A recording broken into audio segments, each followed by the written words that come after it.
chers amis de Cœur à Cœur, bonjour. Nous sommes de nouveau dans notre galerie des héros. Avez-vous apprécié notre dernière étape?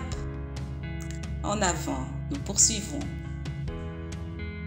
Tiens donc, encore une femme, elle s'appelle Ruth.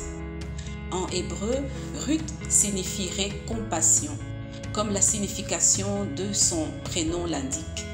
Ruth est une femme qui nous enseigne beaucoup de choses sur la détermination, la résolution et l'amitié.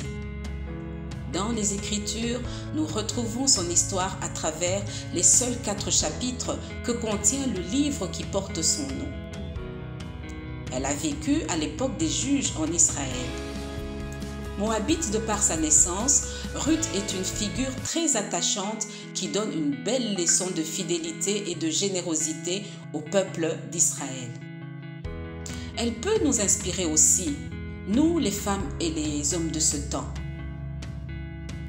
Ruth est une amie compatissante. Elle s'attache à sa belle-mère avec une telle résolution et détermination que l'on est tenté de se demander l'intérêt qu'elle retirerait de cet attachement. Oh, quelle importance réelle revêt l'amitié dans la parole de Dieu. L'histoire de Ruth, c'est l'aventure de 2 femmes, Naomi et sa belle-fille Ruth.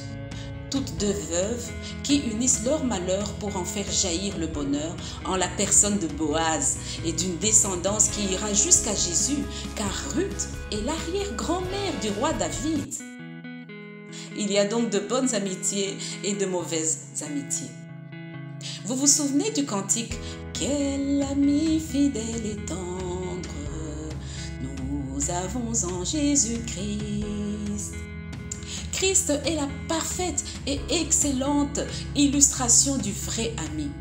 Il est l'ami de tous les temps, l'ami de tous les jours, l'ami de toutes les circonstances. Il nous appelle ses amis. Waouh! Jean chapitre 15, verset 15. Je ne vous appelle plus serviteur parce que le serviteur ne sait pas ce que fait son maître. Je vous appelle ami parce que je vous ai fait connaître tout ce que j'ai appris de mon Père. L'affection de Christ va au-delà de l'amitié que Jonathan avait pour David. Jésus a donné sa vie pour l'humanité tout entière. Jonathan et le roi David aussi étaient amis. Une amitié particulièrement forte. L'ami, selon la Bible, n'est pas centré sur lui-même.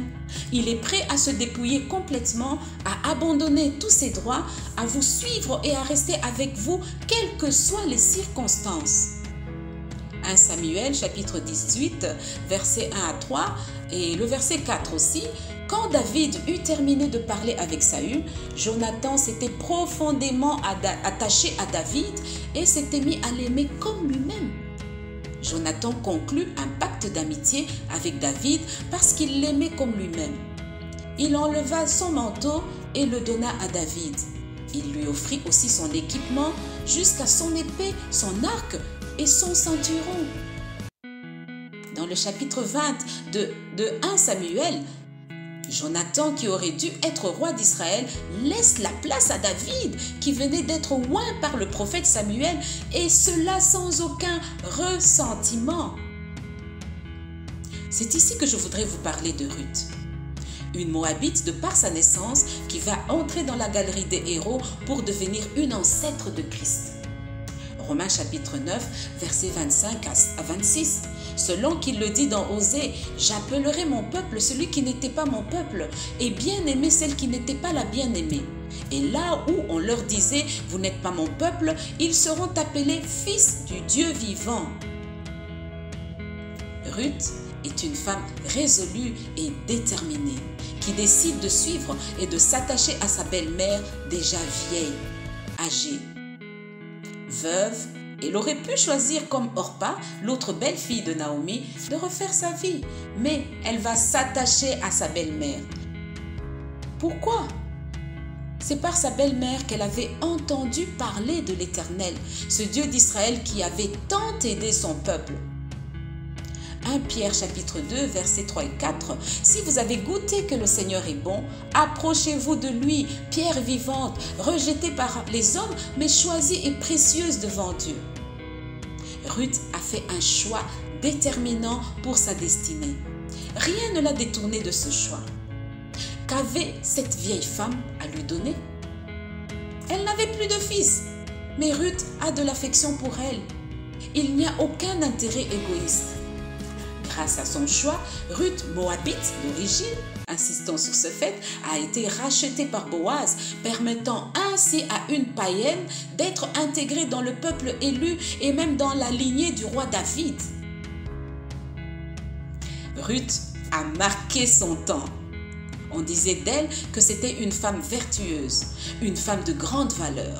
Dieu avait un plan, une destinée pour sa vie. Dieu a un plan, un appel et une destinée pour chacun et chacune d'entre nous. Soyons disponibles pour l'établissement de son royaume ici-bas. Le renoncement, la détermination dont elle fait preuve, ajoutez à cela la profonde affection qu'elle a pour une veuve seule, l'engagement de rester toujours avec elle au point de choisir son Dieu et d'en faire le sien. Waouh! Comment pouvons-nous ressembler à Ruth? Ruth répondit, « Ne me presse pas de te laisser, de retourner loin de toi. Où tu iras, j'irai, où tu demeureras, je demeurerai. Ton peuple sera mon peuple et ton Dieu sera mon Dieu. Où tu mourras, je mourrai et j'y serai enterré. Que l'Éternel me traite dans toute sa rigueur si autre chose que la mort vient à me séparer de toi. » Ruth chapitre 1 versets 16 à 17. Le Seigneur a un rendez-vous avec toi, ne le manque pas. Et que mon peuple sur lequel mon nom est réclamé s'humilie et fasse des prières et recherche ma face, se détourne de sa mauvaise foi, alors je l'exaucerai des cieux, je pardonnerai leurs péchés et je guérirai leur pays. Une question nous est posée, quel est le peuple de Dieu? Tous ceux qui acceptent Jésus-Christ comme leur sauveur et Seigneur deviennent membres du peuple de Dieu. Cette relation ne vient pas du fait d'aller à l'église ou de nos bonnes œuvres. C'est un choix délibéré de suivre Dieu seul. Es-tu le peuple de Dieu? 2 Corinthiens chapitre 6 verset 16 et Marc chapitre 8 verset 38 précisent tous deux que nous avons un choix à faire. Quand nous choisissons de suivre Dieu, il nous accepte aussi, alors nous sommes son peuple. Voici donc à toi, peuple, la promesse que Dieu fait par serment. Il t'exauce des cieux, il pardonne ton péché, il guérit ton pays. Mais il y a des conditions. Ta part, humilie-toi, prie, cherche la face de Dieu, détourne-toi, renonce à tes mauvaises voies. Approchons-nous du Seigneur, il se laisse trouver par ceux qui le cherchent de tout leur cœur. Voilà l'histoire de Ruth, une femme déterminée, une femme qui avait l'amour dans son cœur pour s'attacher au Dieu de Naomi. Si tu as aimé cette étape, tu peux partager autour de toi. Et je te dis dès à présent, à bientôt. Que Dieu te bénisse.